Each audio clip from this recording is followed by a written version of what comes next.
बिस्मिल्लाहिर्रहमानिर्रहीम। Dear students, अॼु असां हिकु दफ़ो ॿीहर अव्हांजी ख़िदमत में हाज़िर आहियूं। अॼु असां सिंधी ॿाराणो किताब जे हवाले सां सबक़ु 8 अव्हां सां डिस्कस कयूं था, यानी सबक़ु 8 अॼु सिखंदासीं। सबक़ु 8 में कहिड़ा आवाज़ ऐं कहिड़ा अखर ऐं कहिड़े तरीक़े सां उहे लफ़्ज़ ठहनि था, अॼु असां उहो सिखंदासीं।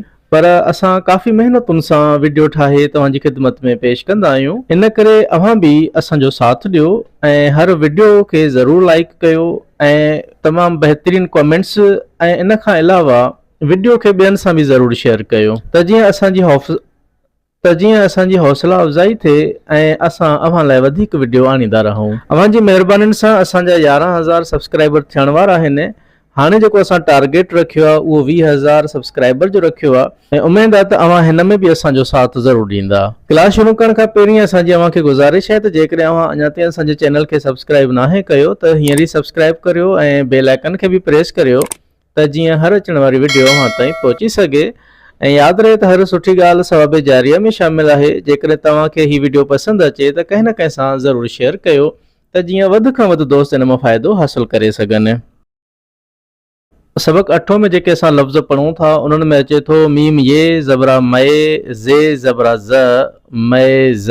यानी हाणे हिते छा आहे, मीम ऐं ये खे मिलाए उन जे मथां ज़बर जी निशानी ॾेई उन खां पोइ उन लफ़्ज़ खे असां पढ़ूं था। कीअं पढ़ूं था? जीअं मीम ये ज़बरा मए, ज़े ज़बरा ज़, मए ज़, हये ज़रा ही, अलिफ ज़बरा अ, ही अ।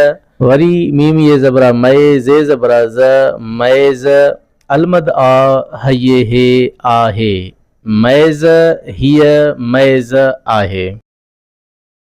ॿियो लफ़्ज़ अचे थो असांजो ऐन ये ज़बरा आए। हाणे हिते ऐन ऐं ये खे मिलाए उन जे मथां ज़बर जी निशानी ॾियूं था त गॾियल तौर ते असां पढ़ंदासीं ऐन ये ज़बरा आए। कीअं लफ़्ज़ कीअं थो ठहे? ऐन ये ज़बरा ए, नून ज़बरा न, काफ़ ज़बरा क, ऐं न क, हये ज़रा ही, अलिफ ज़बरा अ, ही अ, ऐन ये ज़बरा ए, नून ज़बरा न, काफ़ ज़बरा क, ऐं न क, अलमद आ, हये हे आहे, ऐनक हीअ ऐनक आहे।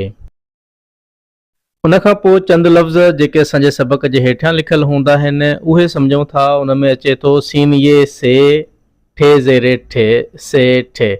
हाणे मथे मीम सां गॾु ये जो इस्तेमालु थियल हो पर उनजे मथां ज़बर जी निशानी ही त उनखे मीम ये ज़बरा मए, मए करे पढ़ूं पिया।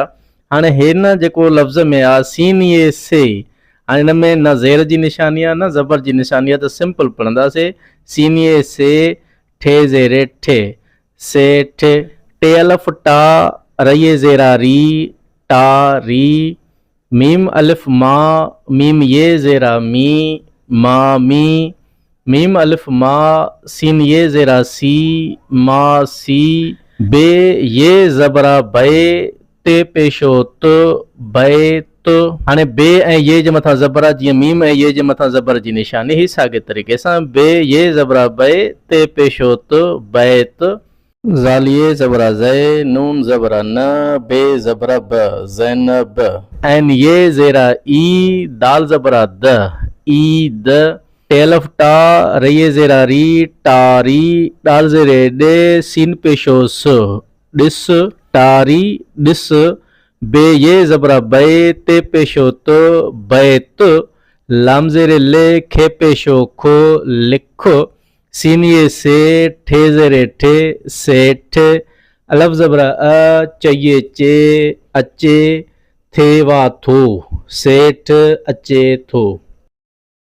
सो ही हुयो असांजो अॼोको क्लास। उमेद था कयूं तव्हांखे ही क्लास ज़रूरु पसंदि आयो हूंदो। असांखे ॾींदा इजाज़त। अल्लाह हाफ़िज़।